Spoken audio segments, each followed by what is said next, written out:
everyone. I'm Symphony Privet. Thank you for joining us here on Featured. We hope to inspire or simply make you smile with uplifting stories across the country. Let me ask you a question. How well do you know your neighbors? Do you feel comfortable asking them for sugar if you run out? Do you know the family who lives a few doors down? Well, one DC community makes it a point to extend the conversation past hi and bye. Sean Martinelli takes us to the neighborhood for their weekly exchange.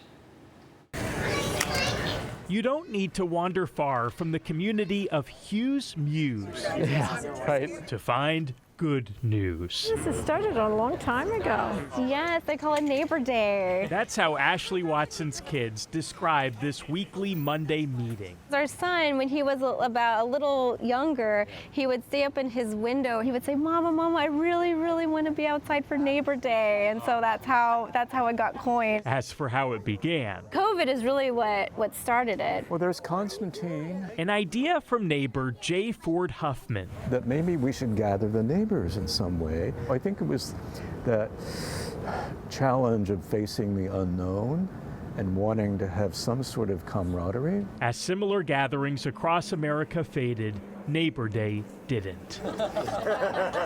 This is our 262nd gathering. 262 gatherings, one nearly every week for 5 years, through cold days, dark days, rainy days. So I hope that people see that different kinds of people can form a friendship.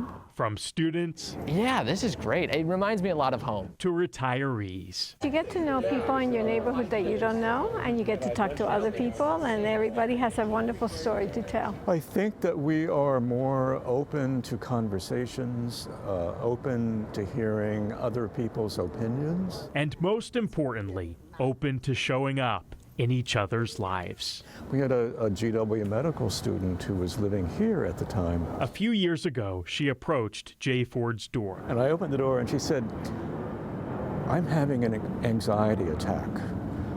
May I talk with you? He says that one moment is not an anomaly. It shows how Neighbor Day now extends to every day. And it makes us better people. Better people in an alley where the glass is eventually empty, but the community cup still overflows. That was Sean Martinelli reporting. A group in Pennsylvania is making sure music is accessible to everyone. Gabrielle Mediak shares how the Shine Music Foundation is helping people of all ages hit the right notes. 1, 2, 2, get it back!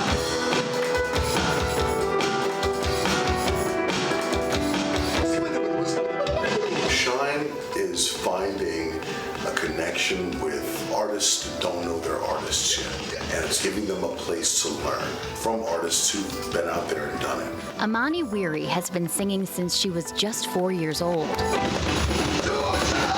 Now in college, she's an alumni of the Shine Music Foundation in York, which brings music education and opportunities to students in need. I'm a very, very strong believer in music and just the arts in general being a coping mechanism. That is mine all the way. I'm a singer, dancer, actor. That is what I do to de-stress. I mean, that's always been my passion, is being able to bring the arts to people. The foundation was created by one of her mentors, Peter Batros, who echoes that sentiment. Coming to this country, I came at a very young age, 10 years old, not speaking any English, not knowing anybody, so music was a huge part of my life. And it made me go through some of the struggles in life. It was always there for me. Both Amani and Peter say Shine's downtown location on East Market Street in York is a game changer for many students. You can get here on a bike. You can get here by walking. It's right in the middle of the square, and it's accessible for everyone. The instructors also bring real-world experience to their lessons. Guitar instructor Patrick Dahlheimer, for instance, tours the world with the band live. I'm like, here's a video of me in wherever, Belgium, in front of 100,000 people. I see kids and just, whoa, and it's awesome.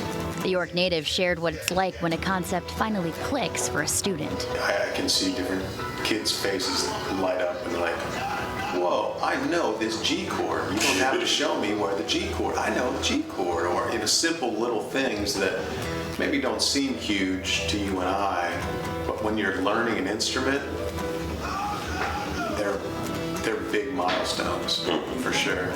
Shine students also get to perform on prominent stages, including the Appel Center, showing that the impact extends far beyond the classroom. It's given me a chance to do stuff with my solo project, stuff that I sing on my own, to perform in front of a group and get that technical feeling of performing in front of an audience instead of just singing in my room. That was Gabrielle Madiak reporting. Now, what's old is new again. Talking about Pokemon cards. You remember those? They debuted in the U.S. in the late 90s, and now those vintage cards could be worth money, but just how much? That is the question. Allison Gormley speaks to an expert to find out. The Pokemon cards sitting around your house could earn you some cash. Let's see what they're worth.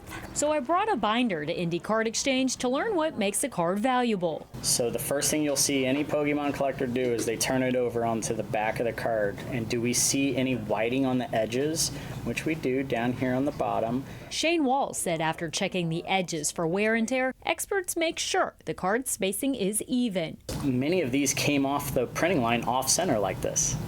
So you want it to be centered. Also, what's the condition of the hollow, the reflective background surrounding the mythical creature? Are there any scratches on it? And just a quick glance here, I see a couple, not too bad. But how the card grades is the key to its value. Companies carefully inspect and rank the card's condition on a scale of 1 to 10, 1 being poor and 10 being mint condition with perfect centering. His best guess on our Zapdos? I think that would be a solid PSA 6, and you know, if you graded it, we would buy it from you. How much would you think? A PSA 6 of this, oh, you're putting me on the spot here. If I had to guess, I'd probably say in the $75 to $90 range. So not bad. Not bad. For one card. Mm-hmm. So, who are the buyers? Women, children, men, grandmas, grandpas. However, there is a catch. Kids and teens want the new style cards with the flashy artwork. It's the older collectors who want vintage cards like the ones in our binder. Since COVID hit, they noticed that their cards are worth a lot of money, and they're finding these cards in their basements, their parents' basement, parents' attics. And the card he nicknamed the Mickey Mantle card of Pokemon, Charizard. This one in this condition, not graded, because remember, grading is going to make it worth more. It's probably worth anywhere between $200 and $250. Leading some sellers to say, I choose you to get me some cash. I had a few of them, but I didn't really get into trading cards. But the kids at school, they were definitely trading their cards during recess.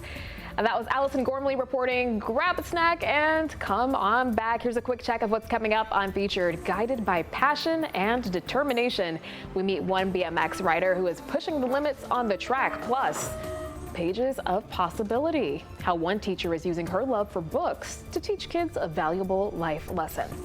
And 6 years lost, but never forgotten. We share the joy of a family who went the distance to get their cat back.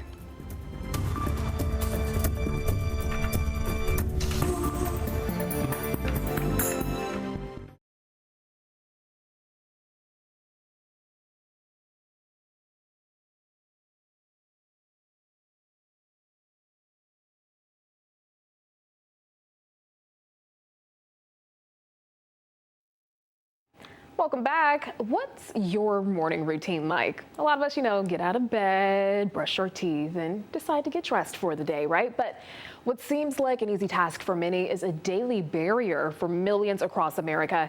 Rachel Kim shows us how frustration is fueling the fight for equality and how everyone can be a part of the solution. Wait.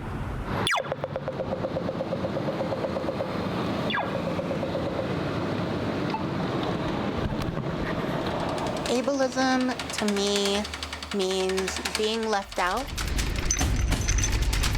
being disregarded, and being made to feel like less than a person. My name is Tanisha Sepulveda. I was born and raised in Washington State, and I am a disability mobility advocate. My younger brother, Namith, he's also a wheelchair user. My younger brother, he has cerebral palsy and like autism. I did care for him when I was younger. It helped desensitize me to disabilities, knowing that these things are parts of people's everyday lives. But when I was that young, I didn't notice a lack of accessibility in the world. July 8th, 2010, there's about a group of 8 of us. We decided to make a trip up to Golden Gardens, and there's a big swing. Once we jump out, my forehead met with the side of the hill and snapped my head back. My current condition would be described as a high-level spinal cord injury. Before my injury, I was very independent, living by myself. At that time, I wanted to be a baker. Having experience with disability through my younger brother to now me being disabled and using a power wheelchair every day, it just becomes extremely noticeable where things have needed to improve.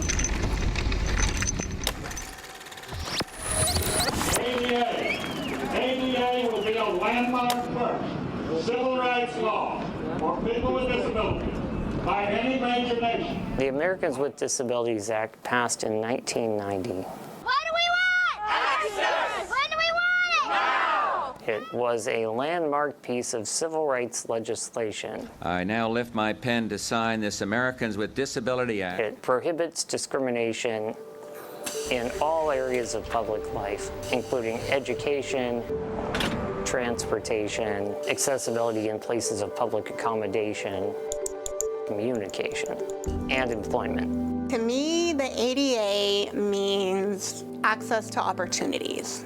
I was able to go to school. I'm able to work with accommodations.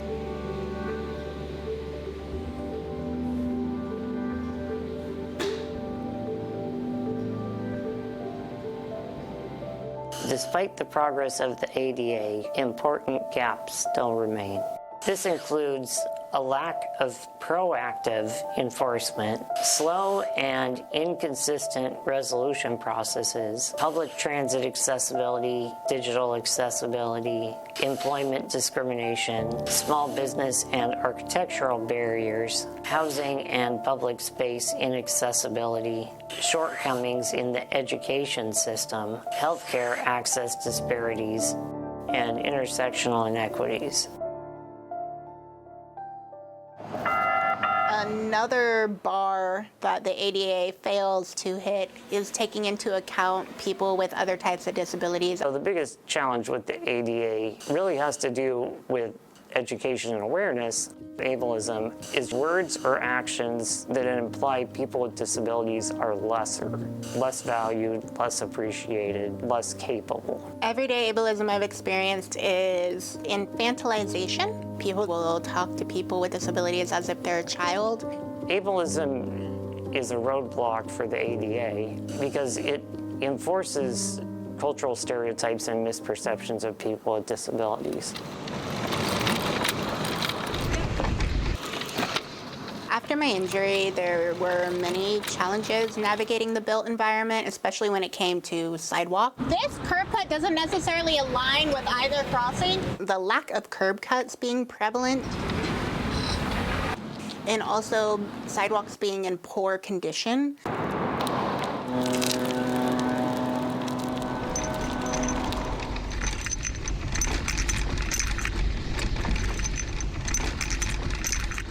I've been very vocal about, as a wheelchair user, it shows where we're lacking as far as accessibility. What's challenging within improving accessibility, most of the people who are in charge of making those decisions are not disabled, so they have no idea the variables and the complexity, the nuance of it.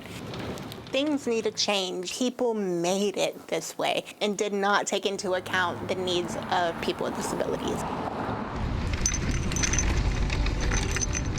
Advice I would give to someone with a disability would be to keep your head up. There will always be times where you feel defeated. Don't let that keep you down. And definitely get involved with a community support group because they have the resources, they have the knowledge and experience to help you. I think so. Life is not as limited as what we think. That was Rachel Kemp reporting. Well, next, we are taking you to Connecticut, where one adaptive athlete is on a roll. He is legally blind, but he's not letting that slow him down. In fact, he's speeding up. Mike's new hobby is riding a BMX bike. And as Jim Altman explains, despite his visual impairment, he says it's all about getting back in the game. Meet Mike. Mike's on the move. He's breaking down solely so he can gear up. Go to ride some BMX. I have a condition called retinitis pigmentosa. Have some fun. Causes you to lose your peripheral vision and then kind of works its way into your central vision. And yet, who's coming out with me? Mike Tubiak is getting back on track. I call myself the Tubiak maniac. Put your left foot up there, legally blind, and doing something like this, it seems almost impossible to me. He began losing his sight at age 14. All right, here we go. A husband and a dad from Naugatuck. Okay, riders, random start. Now 44, Mike's newest quest is an improbable road test. Riders ready, watch the gate. To him, the Trumbull BMX track looks something like this. He's legally blind, but Mike has a clear vision of the path he wants to take. And it's this one. You have to be fearless. I like to push the limits of what I think my vision is capable of doing, and I never want to say can't. It's a matter of how can I do this. So I have been in the adaptive sports arena for a long time, doing marathons, half marathons. I've done Spartan races. I've done triathlons, and I'm a second-degree black belt in Tung Soo. This is really no different, except it's just a lot scarier. How does Mike bike? I can't even imagine doing what he's doing. This is unreal. It's so cool. Aboard his GT Mach 1, he's developing a sixth sense for the twists ahead. He has no choice. For Mike, the learning curve is actually learning the curves. There you go. It's become a team sport. All age groups are involved, with racers and guides by his side. Mike's making a mental map of the 1,200-foot track. I like to say it's like a computer. My eye sensor only is this small now. So my brain is only getting so much information. I can see the jumps, but they're coming at me so quick. My brain has to work a lot harder. The race is on. Well, that's the idea. And seemingly, in Mike's case, you don't have to lead the pack to be a trailblazer. He is more aggressive on the track. He's more confident. It's great to help him out. Yeah, this is working. He's holding good lines and making the turns. So the next thing is just, progress a little bit more, pick up a little more speed as we go. I'm going to race. I want to actually take on the actual moto, as they call it, and to be on the track. In that moment out there, I'm not visually impaired. I'm not blind. I'm not low with vision. I'm with everybody else. I'm doing something that everybody else is doing. I think that's just cool, and I think it hopefully sends a message that, you can do anything. It's all about having a proper mindset.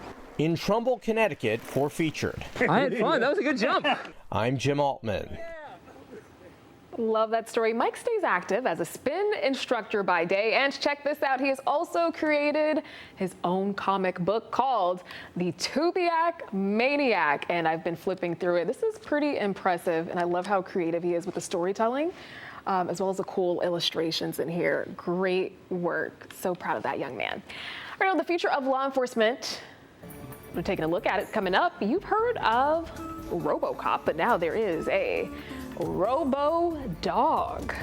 We meet a high-tech canine that is ready to sniff out crime. Plus, 102 and loving it. We meet a grandma, who is eating her way to social media fame. Oh, she's locked and loaded, ready to go. More on this after the break.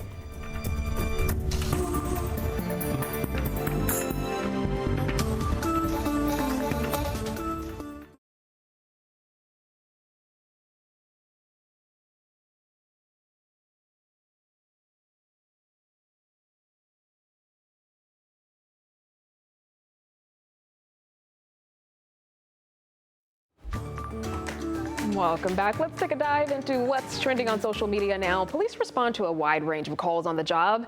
Well, in Connecticut, officers were led on a bit of a foot chase, but not after humans. On the Naugatuck Police Department's Facebook post, it said officers were called to a park where a group of ducks had been dumped. Wow. All right, well, it wasn't easy. Officers managed to round up the entire group. No one was hurt, except maybe a few ruffled feathers, and all the ducks were safely taken to a local rescue. In New York, a Mount Vernon police officer is going viral for some fancy footwork. Let's check her out. While patrolling her usual route, Officer Sharika Brent came across a group of neighborhood kids playing an old-fashioned game of jump rope. I have not done that in years. Well, she just couldn't help but to jump in. Her moves have now made her an internet sensation, racking up more than 7 million views in the past 24 hours. Whoa. Oh, this is a really cute one. A 102-year-old woman is gaining views and likes because of her love for McDonald's. She's been ordering the same meal each week for decades. So, Mom, we're here. Are you happy? Yes, I am. So, what did you get tonight? A Happy Meal. Yeah? What kind? Cheeseburger.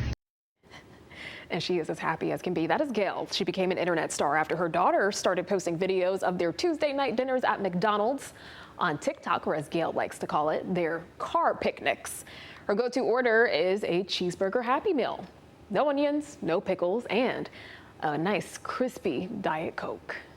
I agree with her on that one. The Diet Coke from McDonald's is pretty good.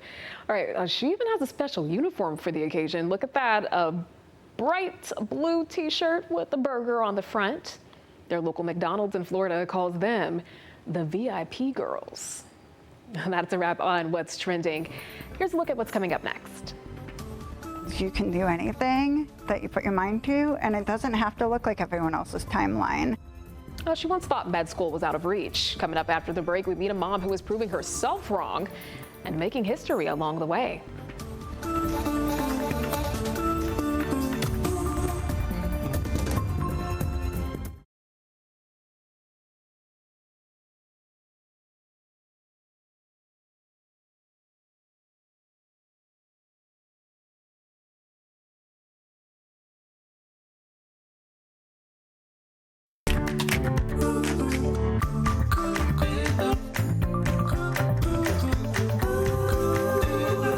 Hey there, thank you for staying with us here on Featured. I'm Symphony Privet, and we are continuing to bring you some uplifting stories from across the country.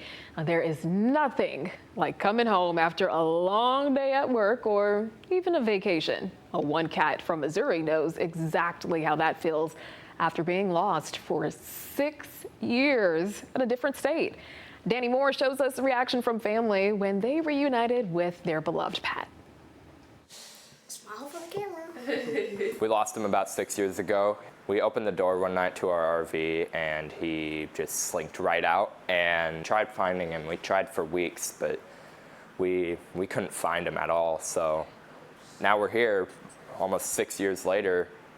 I found him it's been about 5 weeks now. I had him for 3 weeks and he just showed up one day and I began feeding him, and he's a love bug, and I said, okay, I've got to bring him to the vet, have him checked, and he had a chip and he had a family.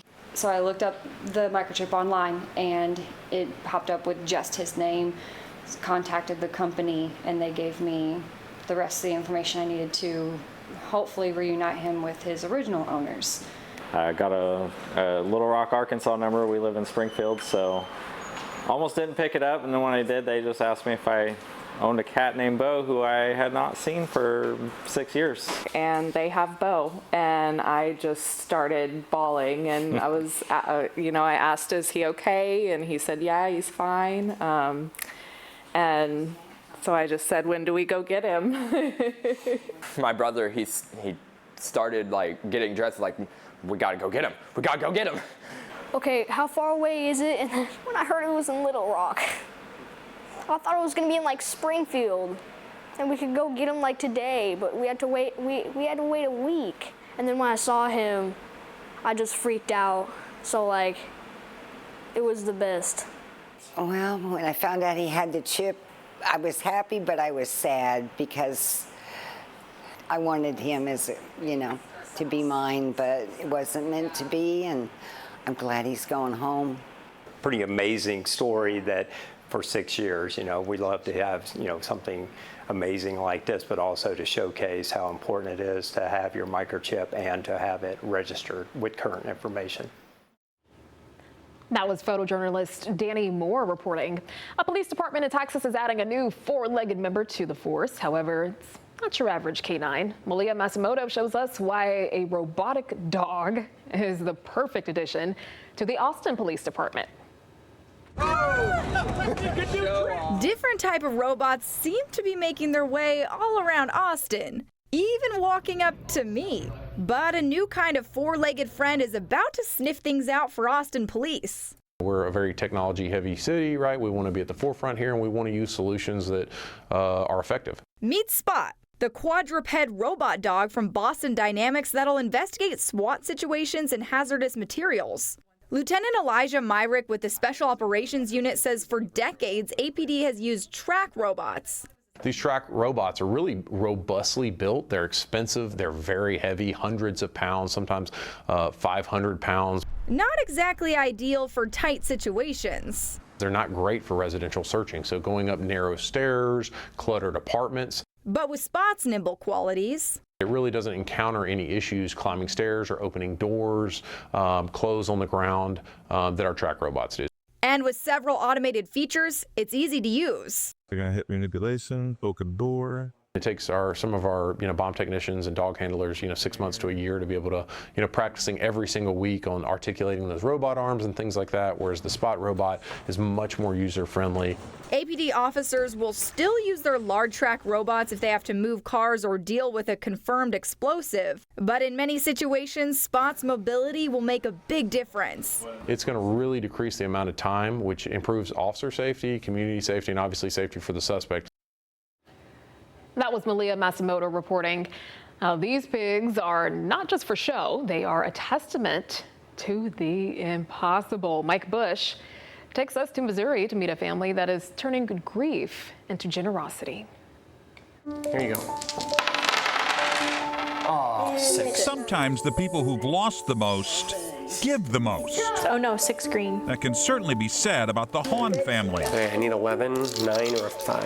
At their home in Darden Prairie, you can find joy, comfort, that's not fair, and one very unexpected theme. Flying pigs are everywhere. Perched, hanging, framed. What began as whimsy has taken flight.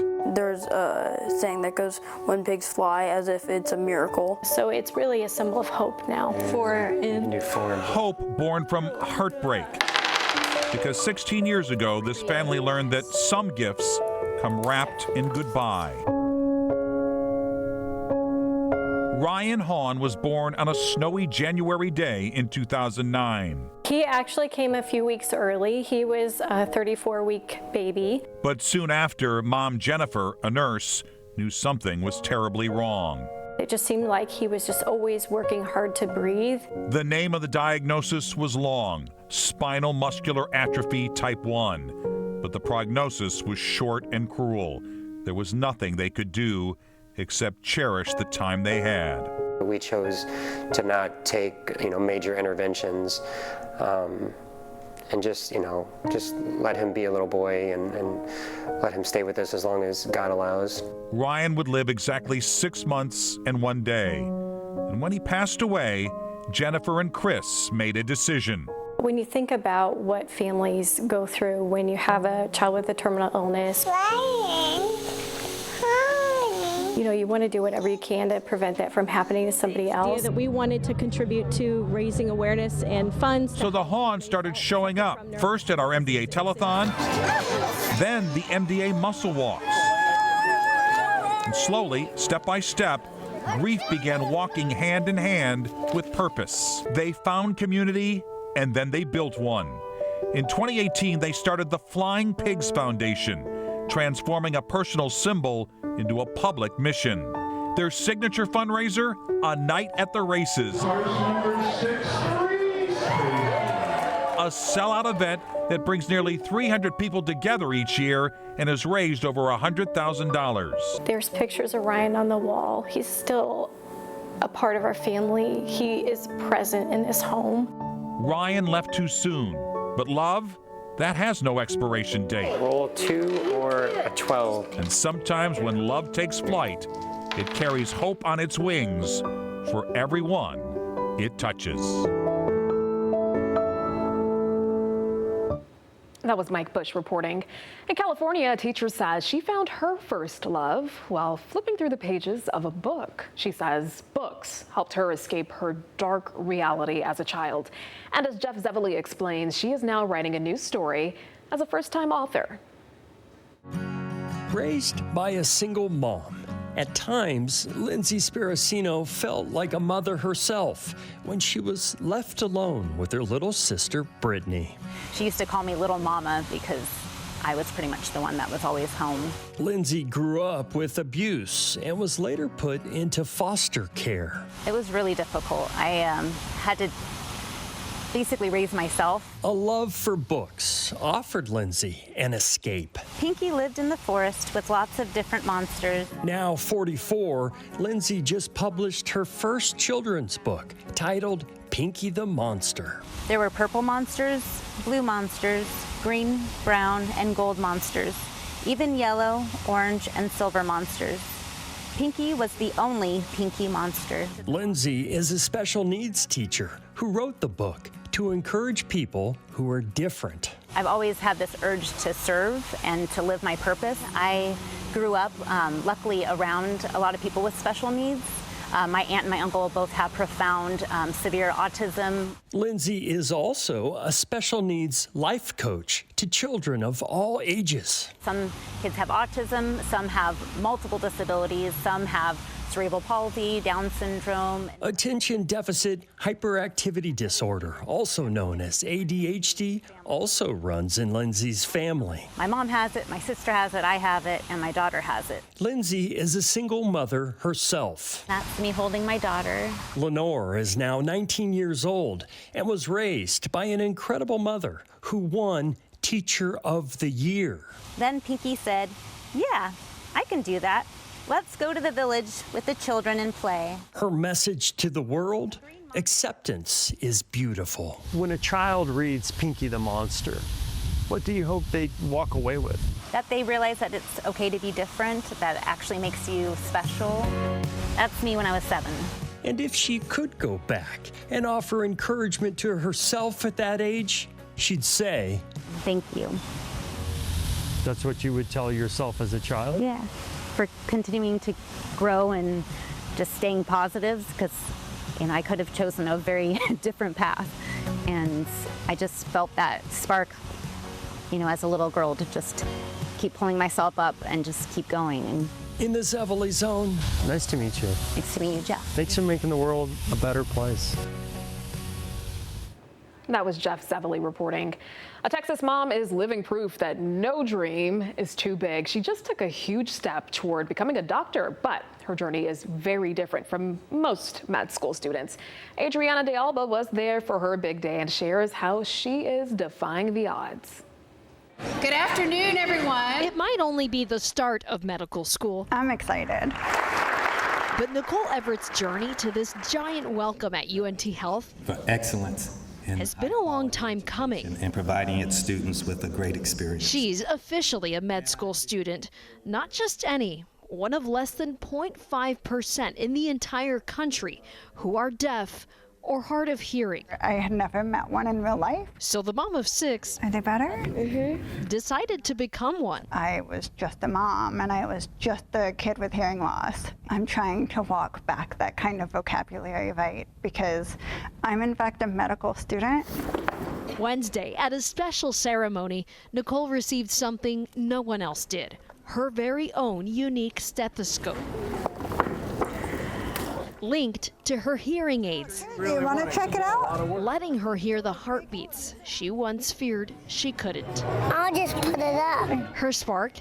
It came during 10th grade when a hospital visit changed everything. And I remember feeling that it was so electric. She told herself for a decade becoming a doctor just wasn't possible until a TV show proved otherwise. I had been watching ER reruns, and there are a couple of episodes where there's a deaf physician that Dr. Benton is working with. The door opened. From a child bullied in school to a woman rewriting what's possible. You can do anything that you put your mind to, and it doesn't have to look like everyone else's timeline. Her journey is not about what she hears. It's pretty cool. It's about what she believes. In Fort Worth, I'm Adriana De Alba.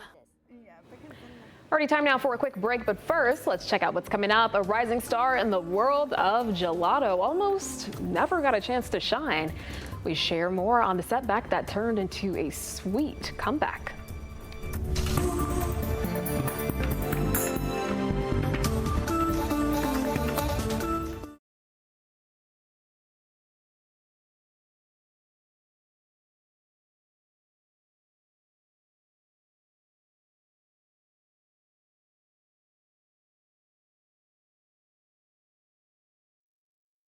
Welcome back. America has adopted a frozen Italian dessert, gelato. It's a top seller for our ice cream market in Texas, but it almost never happened. Sean Giggy shows us how a brutal storm helped catapult a Texas chef into the spotlight.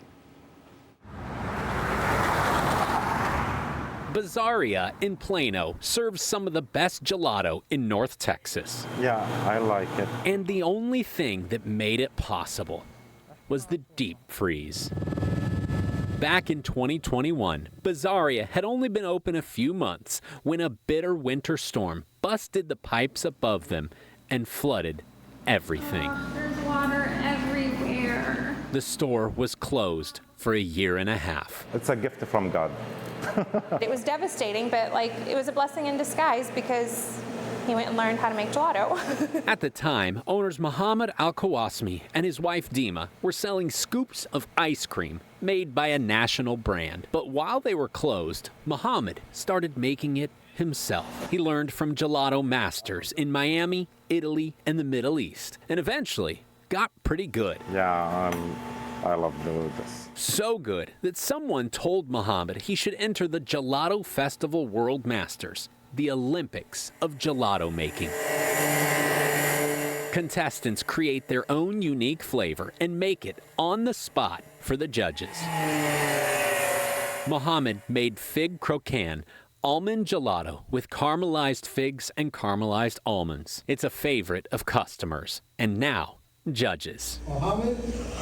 He placed second in the semifinals. The top three will advance to the world competition in Italy. One of the best gelato artists in North America, and he owes a great deal to his wife. Dima gave Muhammad the idea for fig croquant months ago, but he never put it on the menu. No. Until customers suggested adding figs and nuts to his almond gelato. He was like, it's becoming our #1 seller. And then I said, I'm sure it is. He was like, did you suggest this before? I was like, yes, but you didn't listen. From now, I will listen to her within 2 minutes. A winning recipe. Hey, happy wife, happy life. It pays to listen to your old lady. That was Sean Giggy reporting. Now, there was a time when polished shoes were an essential part of fashion. It's something that's greatly diminished over time, but one man stumbled on the profession and now he is the brightest in the industry. Photojournalist Corky Scholl has his story in Colorado. It's an art form, it's an expression. There's some shoe shiners out there that feel that they're at a certain point that they don't really need to learn much more, but I think I'm still learning every day. I'm Jason Dorn, I'm a shoe shiner of Denver. You know, I get lost in it. You go on a journey with each shine. Hey, how are you? But it was a total spontaneous moment in 2011 that led to an opportunity to shine shoes full time. And there was a vacant shoe shine chair. So I'm sitting up there daydreaming of getting an opportunity to shine someone's shoes when somebody walks up to me, makes eye contact, I greet him immediately, get him up in the seat, start fumbling my way through the shoe shine. not being a shoe shiner at DIA, but acting like it. I took 3 more customers, hopped on my flight. I kind of was like, man, this is fun. I could do this for a living. You know, it beats selling shoes kind of thing. One of my goals in the last 5 years was to win a shoe shine competition. And this year I was chosen to compete. Shiners, 15 minutes. Let's go. But for me, it was definitely a goal of mine. It's something that, you know, I've been striving for and training for over the last 5+ years, being a shoe shiner, trying to achieve the best mirror shine in 20 minutes that I can possibly do. 3, 2, 1. Good job, you guys. Good job. And to win that competition was, for me, very validating. What do you do now? Going to Disney World, baby. Nah, going to Casa Bonita. You know, it's kind of like a dog chasing a car. Once you catch it, what do you do with it? It's something that I am wholeheartedly investing my future in and not turning back. Awesome story from photojournalist Corky Scholl. All right, let's take a look at what's coming up next. The thrill of a lifetime. We share a joyous moment when an 89-year-old woman checks off a major milestone off her bucket list.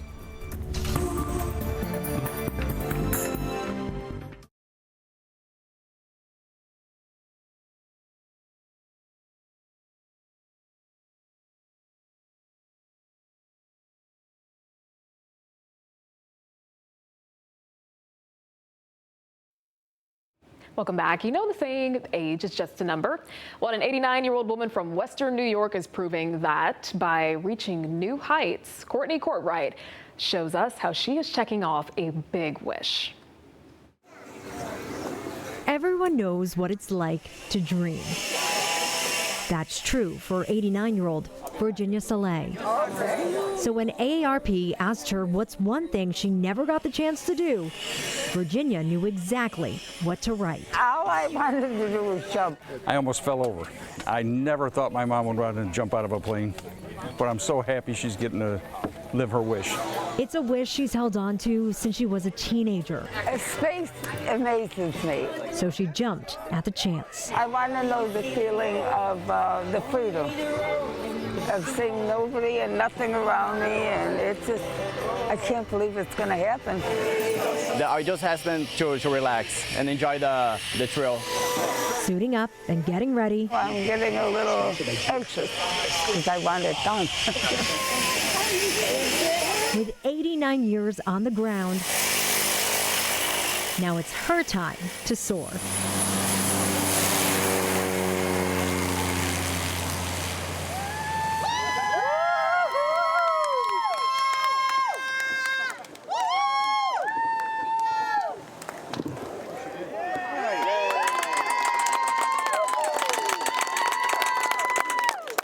It was like, oh my God, this is what a bird's got to feel like. So free and so, it was, like I said, more than I ever expected. Proving age is just a number. I think I'm so flying up there too. And it's never too late to reach for the sky. She keeps telling us, don't wait till you're too old to do anything. Do it while you can. You made it, yay! That was Courtney Courtwright reporting. A veteran in Indianapolis is on cloud 9 after getting this surprise. Holy crap, man. That's really mine? Are you serious? Yeah, this is Navy vet Scott Priest. He depends on public transportation to get from place to place. Well, that has all changed now thanks to the National Auto Body Council. Since 2007, the organization has given out more than 3,000 free vehicles to veterans and military families who don't have reliable transportation. What a happy ending for that veteran. Alrighty, that is it for Featured. Until next time, make it a great one.